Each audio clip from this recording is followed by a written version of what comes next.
విజయవాడ స్వరాజ్య మైదానంలోని doctor BR Ambedkar న్యాయ మహాశిల్ప పీఠంపై ఏర్పాటు చేసిన మాజీ సీఎం జగన్ పేరును దుండగులు తొలగించారు.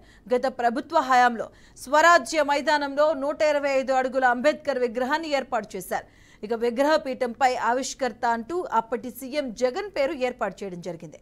ఇక పీఠంపై ఏర్పాటు చేసిన స్టీల్ అక్షరాలను తొలగించారు.